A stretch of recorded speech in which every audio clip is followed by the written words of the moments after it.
Welcome, everyone. This is season 10, episode 5 of Carefree Black Girl, where we discuss everything carefree, black, and girl.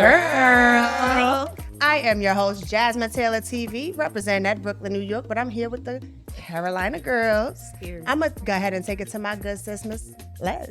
All right, y'all. It's your girl, Big Les, your favorite veteran turned entrepreneur. Come on now. Yeah. Miss Phoenix. It's your girl, Phoenix Lux, your favorite therapy and fantasy baddie, and I am going to turn it to the lovely, the gorgeous, the illustrious, last but not least, Hazel. Never least. Yes. Never least. And it's your favorite, Hazel Harvey. Y'all, it's episode 5, and y'all don't know who we are? Get it together.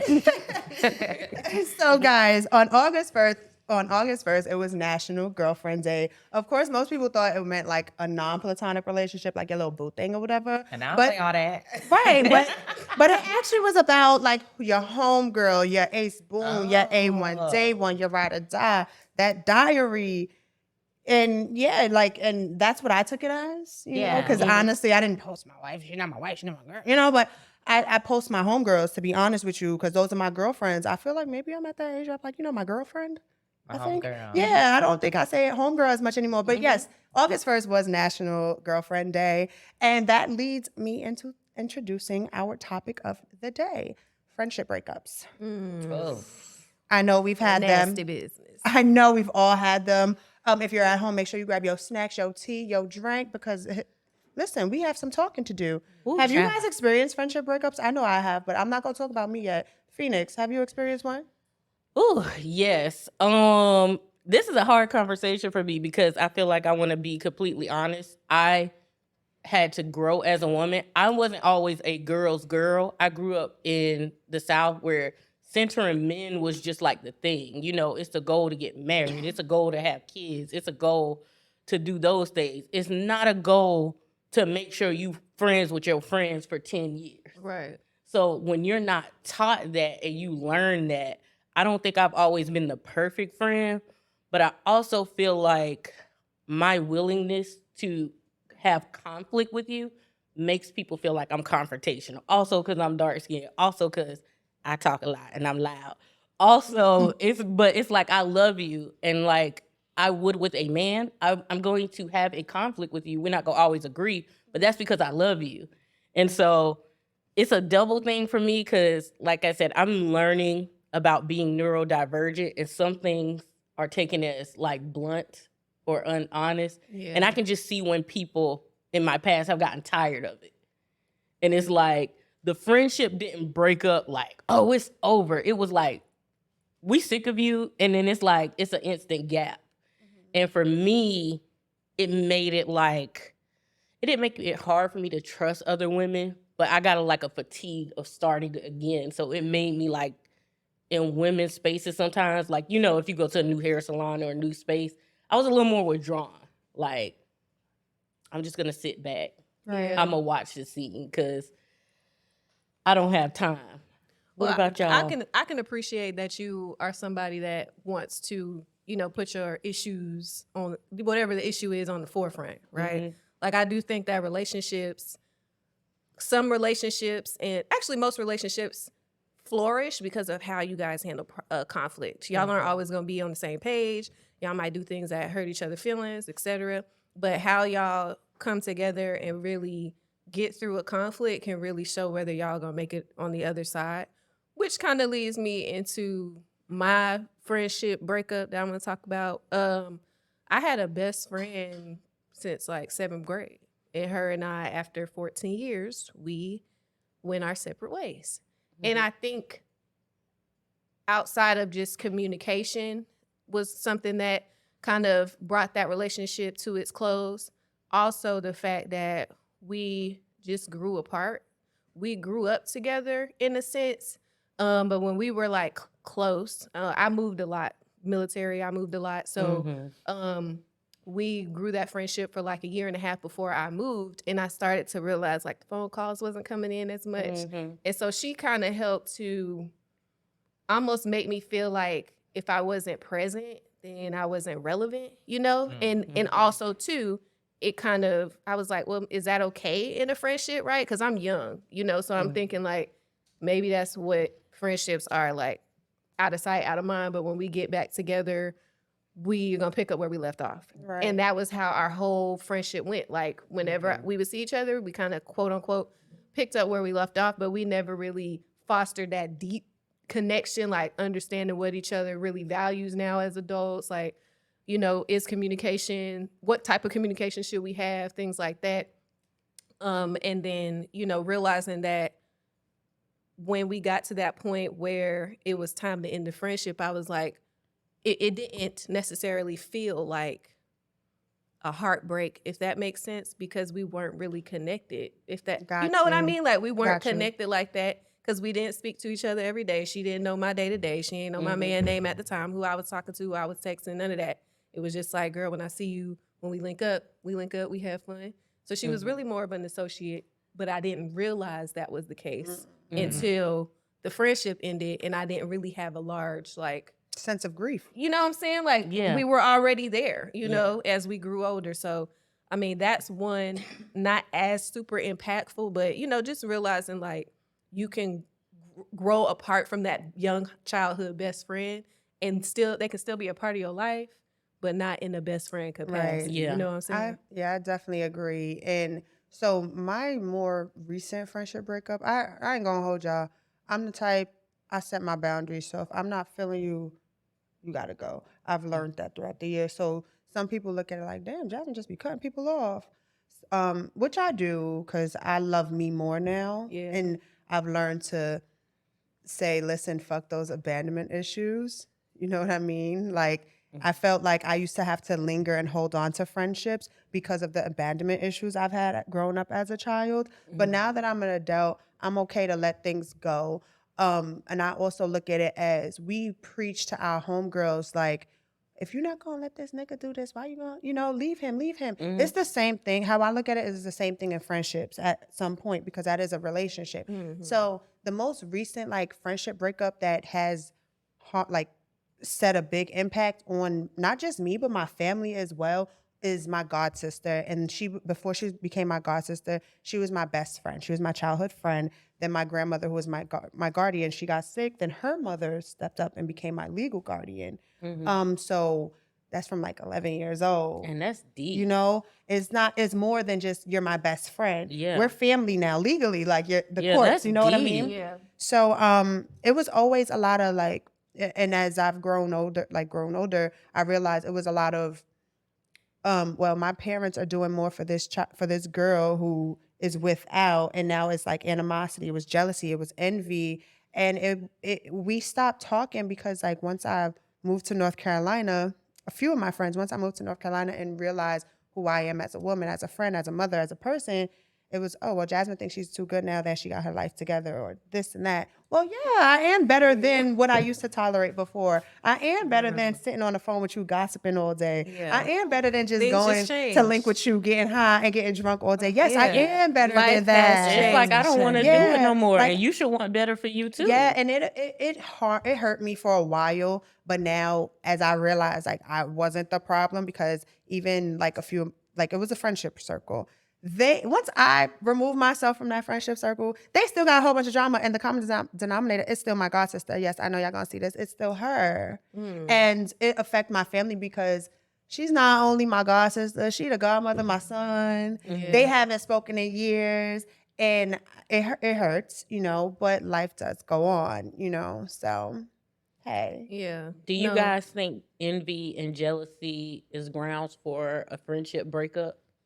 Because I know you touched on that. yeah. Yeah. Absolutely, because how I look at it is, if I'm your friend, especially in this situation with my god sister, you saw my grandmother getting sick. You went to your parents and said, hey, I have a best friend. Jasmine, my best friend from down the block. Her grandmother's getting sick. God forbid her grandmother dies. Where is she going to go? You guys think you could take her? You took that initiative, which I'm forever grateful for, and brought it to your parents. And, they took care of me because you said my best friend needs help. And then you just shitted on me. And because I remember once, like, her mom, which is my godmom, sold the house, she helped us all out move into our own crib. Well, Mhm. why does Jasmine get this? Like, she always gets things handed to her because basically she said, I get things handed to me because I'm an orphan, is how she wanted to put it in short. That's But hurtful. you're my best friend. Diabolical. You're the one who wanted to help, so I thought. You know, so it kind of is like the jealousy and envy is kind of like that. It's not my fault I do more chores than you, so I get allowance. Like, that's really what it Right. fell down to. But yeah, it was a lot. So that friendship breakup, it hurt not just, like I said, myself, but it hurt my family as well. Even my godmom, like, she and I, we speak here and there. She'll tell me happy birthday. She'll tell me happy holidays, but that's about it. We don't have the closest relationship or anything like that. My son does not speak to his god brother or sister, so it hurts. So. Yeah, and I think a lot of people don't realize that you can be envious and jealous and not know it. Like a lot of people, like, because I think we're all human. A lot of us as humans don't like to like own up and take accountability when we are upset of how people are moving in life, or just like, you know, certain things in life. A lot of us tend to block that out and think, oh, we're not jealous of you. What are we jealous of? I have this and I have that, but no, like You're you lacking wish something. you wish you had this one part. And also, in what I think of it as, is just more of, I wish I can get to experience that part of life with you. I see you Yeah, doing it outside, but I wish I can experience it with you. I've been real quiet because I am currently going through a friendship breakup. And the last conversation that I recently just had is just not, and I want to get your guys' opinions about it too, is not bringing it, because you also been more, open today about, you and your god sister relationship. And it's about like bringing you and a friendship's problem to other people, or bringing it to the public. As we kind of all seen recently in this past month, Carisha and JT, a couple months ago, they got into a little like social media war. And like recently of now, they both been doing their own interviews discussing about how their friendship is now. And like a lot of people feel like with friendships, breakups especially, you don't bring that into the public or into other people's business. That's you. That's an A and B conversation. You shouldn't be bringing it to C or D. And my aspect is, we're all human. We have to vent. We have to rant. And we all have to let another person know of what our feelings is, because sometimes you can't go to that friend that you're breaking up with to let them know, hey sis, or hey bro, this how I'm feeling. You know? So it's a little hard for me in my situation now because, we were so tight and we were so close. And I thought this was someone who I could talk to about anything and can resolve anything with. Yeah. And to now deal with someone that I can't even look at, I can't even bear a conversation with, it's hard. Yeah. So how do you guys feel about more of dealing with people with friendships that you feel like you cannot even like resolve anymore? Like, it's like, I can't even speak to you because it's not going to go anywhere. I know with situations that have happened in the past, I'm the type where I can break up with someone for some years as far as a friend, not an intimate partner, no. As far as a friend, I do believe in people grow, So if I feel like I'll spin the block back and I can sense something where I can tell that it's no growth, then I gotta let it go. Now, in the sense of like bringing other people into the equation when it comes to venting and things like that, I do feel as if that's necessary because, like you said, like, we all have to talk. We all have to let it out. We have to vent because we can't speak to the person who hurt me. How can you when you're not even being receptive to the wrongdoings? If I'm telling you, this is what you've done to me, yeah, you might not understand why I feel this way, but listen, say, I apologize for making you feel this way. That's not even taking accountability for saying what you did. That's just acknowledging the next person's feelings who you claim you love as a friend. You know what I mean? And that's how I look at situations as far as friendship breakups. Like, if I can't holler at you one-on-one and let you know how I feel without you thinking it's an argument or me just being an angry black friend or the drama, it's always Messy drama or friend. whatever, the messy friend, I'm sorry, but you're not my cup of honey. I you I know? think Go ahead. I think I like being vulnerable with my friends. I think one thing, and I think we talked about this in another episode. I don't think a lot of Black women learned how to be friends in a long-term relationship with other women where it has nothing to do with men. We're not talking about our men, but this is us and this is me and you. Sometimes you know your friend. I feel like when it comes to social media, one, older people don't understand it, but we grew up in social media era. It's a thing. And there are some of my friends I know, they're not gonna answer the phone, but if I be like, this bitch got on my nerves today, you gonna clock it. And it's like sometimes that's gonna get you to talk to me. I think it depends on what's said on social media. If I'm saying you get on my nerves, like I said, I'm a human. But if I air you out like your business, I think that's when the friendship is done. Because now you like put me out on blast. And then like with envy and jealousy, it's one of those things I had to learn. Even as a therapist that go to therapy, sometimes the problem is we don't call a thing. Like even if somebody hurts us and we can't talk to them, you can say that to them. Like I've told my friend, like, bitch, if I get too mad at you, I'm gonna call your mama and I can't talk to you right now. I want this relationship to work, but I can't talk to you right now. Call a thing a thing. You've hurt me, so I can't talk to you. Or I'm getting a little bit of jealousy. What's going on? And most people, like y'all said, are gonna say, I ain't got nothing to be jealous of you about. Well, I feel that way because you did X, Y, and Z. Like, and I think to my point of what I said, people took that, some of my friends, as me trying to fight with them. No, I'm calling a thing a thing. And if it's wrong, tell me I'm wrong so we can have a relationship. But I also do realize that some breakups are not bad, they're just growth. Like you're not even here at the capacity to work through this with me. You're not even here. Because whatever it is, it's too much, it's too thick for you, and you're stuck in it. And so I think it's okay too to not like run yourself ragged, even for childhood friends, because there can be that point where you called a thing, you said a thing, you talk to people, and it's just not working, and it's okay to walk away. I think one thing I've learned is I've become a little more discerning before it got bad. All of my friendship breakups when I was younger ended terribly. Like we were about to come to blows. Like, bitch, we can fight outside right now. But now it's just like I see where this is headed, and I'm okay not going there with you. That's And I'm not Mhm. angry at you. I got love for you on your path and your journey, genuinely. But I'm just not meant to walk it with you. And I know, like we say that quote, like some people are there for a season. I believe sometimes I'm in people's lives for a season. I can Yeah. see it. Like they're done with me. Whatever I'm doing, whether it's positive or whatever, it's rubbing them the wrong way. And it's okay for me to step out their way too.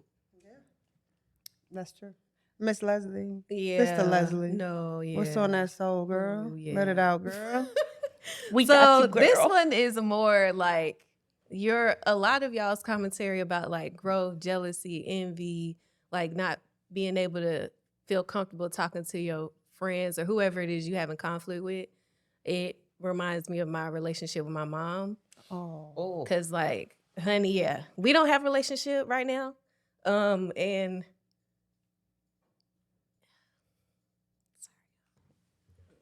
Damn. I'm sorry. It took a lot for me to just realize there was toxicity in that relationship. I feel so much more peace now because I don't have to deal with that because of my choice.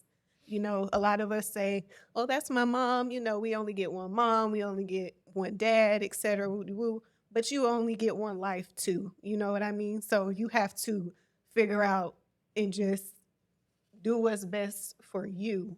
And then what that can mean is that if you don't feel comfortable to where you feel safe to communicate your feelings and also feel respected enough for that person just to be quiet and let you say what you got to say, then that person just doesn't value you. And that's just where you got to be, where you have to be the bigger person and step away from that relationship. Absolutely. And y'all, I don't like to talk about my family Mhm. because of this right now, but I do feel like I'm not the only one You're out there who not. deals with these Absolutely not. relationships. Mhm. And, you know, like I said, you feel like you are in a safe space to have those conversations. So, again, to answer your question, if you're having those issues, right, sometimes your healing comes from understanding your boundaries and what you're just not going to deal with.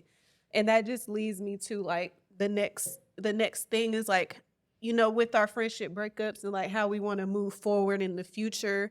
Like, how can we, what is your advice for people who may be going through a friendship breakup and how you can move forward and just like heal so that you can come into your relationships, your next friendships just better and so you can do better? I think. Oh, go ahead. You wanna talk? I want to chime in ahead. because for me, what's hard for to heal in a friendship breakup is having to be with the person consistently. And what I've decided personally for myself is I'm gonna take the time to remove myself from this person because I can't heal. Cause how it's making me look, like, cause also another aspect of I lose like a close friend to me like every year. Like every Yes, year it's girl, gonna be same. it's like, and I think that's probably it's like everybody that's listening to this right now, watching this right now, they probably are looking back like, oh damn, in 2023 I lost this person, 2022 I lost this person, 2021 I lost that Girl, been person. there. So we lose Yes. people every year, and the best, and I will say this one in 2024 hurts the most because I'm like legit attached to this person. Yeah. And now I'm just learning that I'm gonna have to move forward and move on without this person. And my advice is just go off and like, be in your own surrounding. Right. Be with yourself. Be in a room by yourself. Be in a room by yourself for a week, a month, or whatever you need. And be connected to God and or just whoever you believe in and spirituality and stuff like that. And just trust that the person that this person is not meant for your I forgot who said it, but the person that's not meant to like you gotta understand that this person not meant to be in your life, but maybe you're not I think Phoenix, you said it, you're not meant to be in that person's life for the next season, for their life as well. Absolutely. Yeah. So And always look at it as a positive note. absolutely. So like for me, when I realized, I think once I moved to North Carolina, oh wow, it's gonna be 5 years in a few days. But anywho, once I moved to North Carolina and I started realizing my like sandbox friends started like fading away and things like that, I really started doing root work because I felt like growing up, I always would be the one where they know, oh, if we stop talking, Jasmine's going to reach out first because I have always been that person. Same. I've always been a person because I'm like, no, I don't want this person to forget about me or to Yeah. talk about me. So to not talk to me. So I really had to do root work and I had to realize like my issues don't come from my friends and I can't fault my friends. First, I have to realize, why do I feel this way when we're not talking? That Why do I self-reflection, feel this girl. way when I feel like they're done with me? People are entitled to be done with something or someone. Yes, it's going to hurt us, but we have to realize, listen, like Phoenix said, everyone is in each other's lives for specific seasons. Me, I'm a healer. I know a lot of times I'm in people's lives to heal them in certain ways, and it takes a toll on me. But for me, it like what helped me with my breakups, my friendship breakups, were to really do that root work to start healing that inner child because that inner child is what kept me like Yes, girl. sad. And because again, like I wasn't raised by my mom. I wasn't raised by my dad. Like he was, and they were. I grew up I was born 1992. They were crackheads, so I didn't have that love. I wasn't being told I was pretty growing up and things like that. So, and I always used to remember crying for my mother, although I didn't even meet her till I was 16. I used to always cry if I get on punishment. No, I want my mom. I want my mom. Not knowing who the lady was. Um, and realizing that's part of the resentment and the abandonment issues that I had. And that lingered on to men, that lingered on to women I've dated, that lingered on even into my friendships. Yeah. So I want to even say to you, Leslie, like you said something, and I remember saying this just a few days ago to my son who's turning 10 in September. I said, Papa, sometimes you have to, a lot of times You have to take the title off of a person and look at them as a person. I said, yes, I'm your mom. He was sitting right in his room. I was standing at his door. I said, yes, I'm your mom, but take mom off the title. Who am I as a person? Am I a good person to other people? Am I giving? Am I loving? Am I this way? Do I listen? He looked at me like I was crazy. He said, you've always been that way. You know, so you have to take the title off of a person and look at them as a person. Yeah. And even if you don't, I wanted to say, because I didn't know I was going to bring this up, but I'm a daddy's girl. And my dad, like, he's the reason I'm, like, nerdy and everything. And he did something, like, so hurtful to me the other week that my husband didn't even want to tell me. He called my husband. And then my husband told me. And it just took me out. And then it just... I realized, like you said, people are like, you only get one mom, you only get one dad, but no matter how many kids you have, you only get one me. Period. Like, Ooh, child. each child is their own person. You only get one me, one time. And you would hurt the person that you brought into this world. You brought me here. I And didn't that's ask to me be here. Yeah, and it's like, I'm not asking for you to take care of me all the time, but consider me. Right. And as an adult child, it's a mutual thing. And so it's like, I realized that and back to it ties in too, I haven't spoken to him in a couple weeks. And that's weird for me because I always talk to my parents. But I was like, I had to be okay with, one, don't rush your grieving process. That part Grieve. is very important.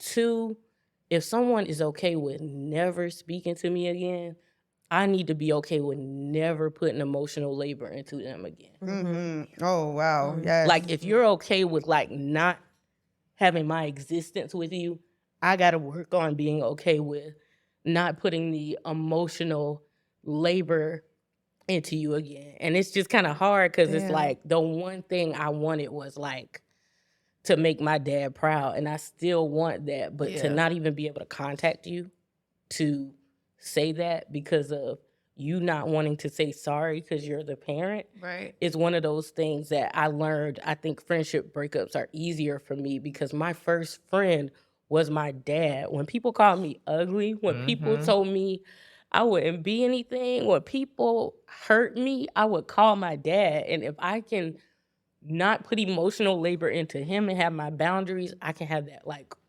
with anybody. I do want to Right. say one thing though. If it's mendable, please mend it because I have neither parent. Like right before my mom passed away, she and I were not talking. She passed away. It hurt me. It hurt me bad. My mom and my dad, especially because I'm doing this ancestry thing. The two people I wish I had right now is my mom and my dad. I want, especially my mom, I want her to know that I'm safe. I'm okay. I'm not in domestic violence anymore. So if it's mendable and it's fixable, even, yes, you're the child, but we have to remember too, parents grew up fucked up. They ain't have Gotta it give our either. parents It's not perfect. Like, and Yeah. I'm not vouching for them, but in all reality, they was fucked up. Their generation don't have it all. And he's still a So- great man, and I think it will. But one thing I have to hold strong is it cannot mend in the ways it mended before, where I gave a piece of myself. And that's fine. And You it's know like- your boundaries. That's all. It's like I have to, at this age, especially as a Black woman, especially as hard as it is, it's hard just being yourself and waking up in the morning and making it. Right. I cannot give more pieces of myself to you for you to throw on the ground because you don't like it. So it's like, I still love him. It's not like I'm like, oh, I'm not talking to him anymore. But even the distance, it hurts because the relationship is altered. Like Hazel said, like, even if you're in close proximity to a person, the emotional space hurts. And so having to navigate that has made it not easier, but I feel like I regulate it better. That doesn't mean that it's easier or it's happy, but I can regulate better because I'm going through that, like, with my first friend. Yeah. Me and my mom, like, we're like this now. We didn't always have, like, the best relationship, but we have that emotional vulnerability with each other. And I think it's just harder with my dad because he's a traditional man. So me and my mom were able to weave through that as women. But when you have other relationships, it's just a little harder. And Yeah. I think with family and just friendships in general, y'all, it takes time. And I think I'm now in a point of time where I can, hit that unblock button. I might not remember her number now, but Mhm. but I think everything also takes time, like with everyone. So I want people to remember that too. Like, don't think that the people that you are gonna like, because even 2 years ago, 2022, I said I'm blocking her, fuck her, and like I don't care. Like I'm not gonna let Mhm. nobody mess with my peace and X, Y, and Z. But I could come to now where it's been 2 years now. I could say I could unblock her and finally feel like, I'm at peace with myself to move on with you. If she does not want to move on, that's okay. Mhm. But for me, I can say for myself, I can move on. Right. So just remember, guys, it takes times with, that too. Don't think that these people are not going to be in your lives ever again, because they can come back. Those feelings, you might even run into that person. God or whoever you believe in might come put that person in your life again. Mhm. And it might feel like, what was we mad at each other about? Yeah. Or Yeah. fuck whatever I felt. Mhm. This Yeah. right here feels good. So just remember that, y'all. It takes time too. And I want you to remember that for yourself too, currently. Sure, Mhm. I sure the fuck will. Right. Let me tell y'all something before we close out. I would never cry on camera. So this is like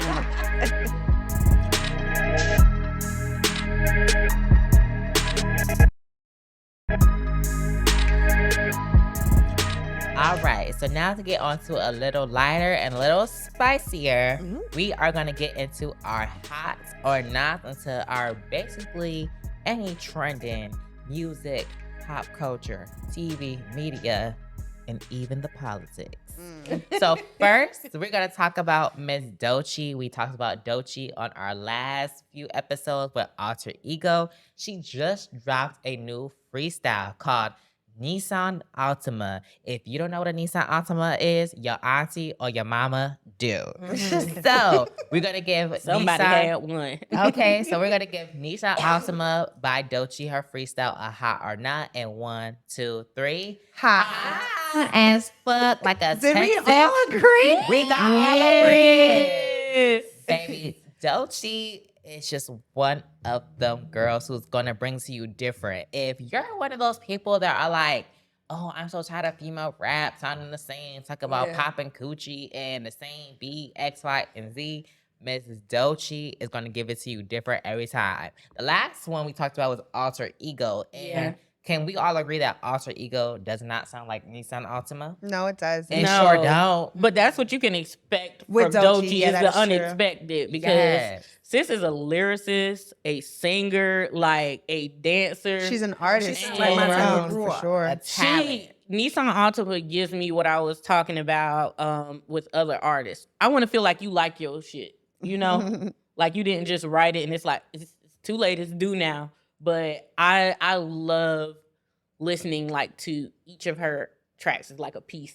of artwork. Yes. Like from like I'm a Doechii fan, so So shout out to Doechii. We are now gonna get into some politics. And as you guys saw last episode, baby, we was recording and it was breaking news that Kamala. Okay. You gotta get her name right. Sorry. Whoa. Kamala. Kamala. Yeah. Yes. So as you guys saw the last episode, we had got breaking news that Kamala, Miss Harris, has now taken the place of Joe Biden as a Democratic president. Prime So Minister. baby, we are on Hallelujah. road to our first, not black female, but our first female president. So how have y'all been feeling about her campaign? Because baby, last time I saw Megan Thee Stallion was standing with her and she said, I thought she walked down. So how are y'all feeling about Miss Kamala? Well, girl, we got you. How are y'all feeling about Mrs. Harris' campaign? So we're gonna give it a 3, 2, 1.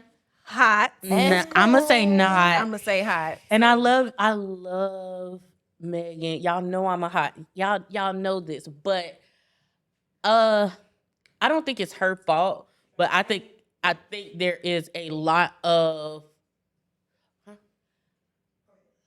I think there is a lot of like and I don't think it's her fault, but I think it's like a lot of media trying to snatch and pull at things. And I don't think it's just I'm gonna say it not just to Kamala, but the way our politics are, period. How they are, it's like the TikToks and stuff are cute and cool, but I need my people to like know y'all policies and stuff. And like I said, she is a great debater and stuff.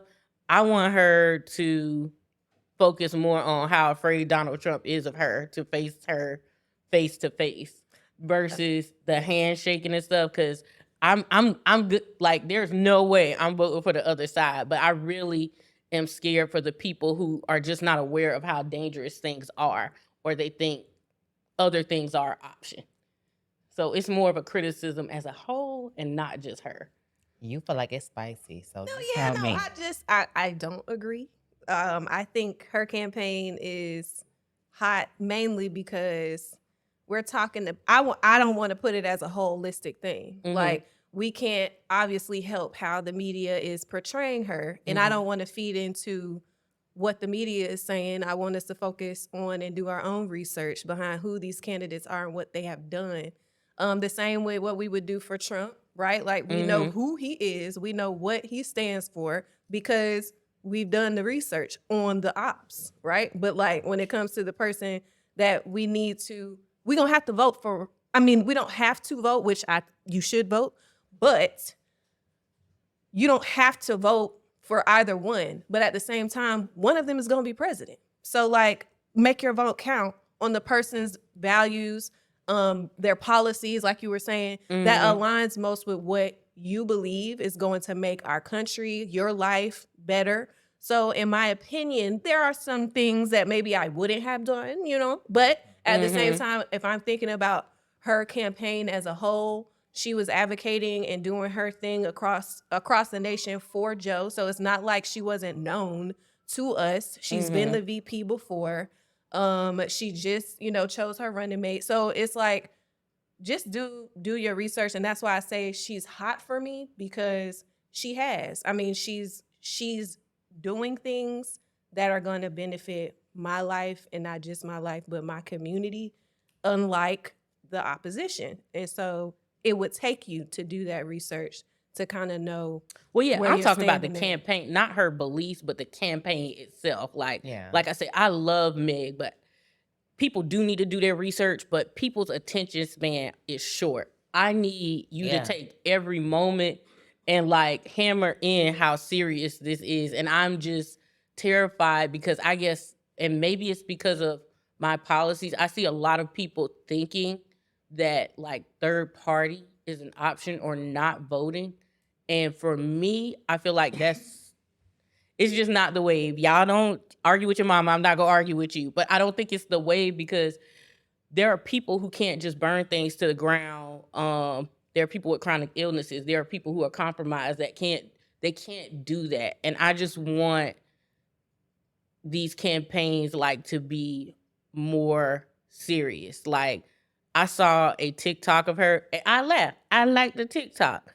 But outside of myself, I'm worried that people are gonna focus on the gimmick and not the message behind it. She's doing the work, but I feel like marketing is getting in the way of that a little bit. That's politics for you. Yeah. I feel like, and you, so again, y'all know me. Listen, good or bad, whether you for them or not for them, whoever wants to win is gonna do their best to look good. You know what I mean? And make the other person look bad. Yeah, they're Yeah. gonna do that. Well, we know Mr. Orange Head. He's not the best at doing Yeah, that. this- But yeah, for the this most ain't even- part, right? But for the most But he's someone part, serious. right? But for the Yeah. most part, it's their job. When you want to win something, you're gonna do certain marketing, have certain marketing campaigns. You're gonna have certain words, certain terminologies. You're gonna do certain things. You know who you're talking to. Like, you Yeah. know who you're talking to. Yeah. That's what marketing is. Exactly. Knowing your Yeah. target audience. Yeah, so I do feel as though that's that's how the game goes. Yeah, I think I'm Yeah, more. and they playing the game. She playing Yeah, the I game. think I'm more staunch because I don't want no I marketing. appreciate seeing her more because it's the most Yeah. I've seen her for years. Now, y'all know me. I'm not huge into politics, so I'm not only just doing I already know about Trump. I'm not just doing my homework on Kamala. There's different parties as well. Like, I'm not just saying, oh, I'm left, I'm right.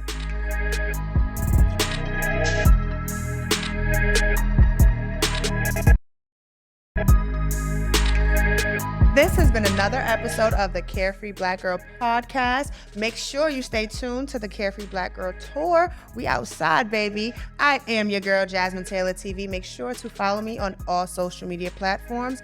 Everything Jasmine Taylor TV. I'm going to go ahead to my right, my lovely sis. And it's me, Hazel Harvey. If you don't know who we are, then what are you doing? Follow us on all platforms and make sure you catch us at the Carefree Black Girl Cookout on August 17th in Charlotte, North Carolina. Period. All right, y'all. It's been real with your girl, Big Les. You can follow me on everything at Leslie Latrice. And make sure if y'all are online, y'all get on Twitter to stay part of the conversation at CFBG Pod and follow us on Instagram at Carefree Black Girl Inc. And it's your girl, Phoenix Lux, your favorite Therafairy and resident fantasy baddie. This episode has been powered by Revolt. Make sure you support us there. Make sure you support us everywhere. We gave y'all realness and tears Period. and stuff. So watch this. Peace out. See y'all on the next one. Bye. Bye.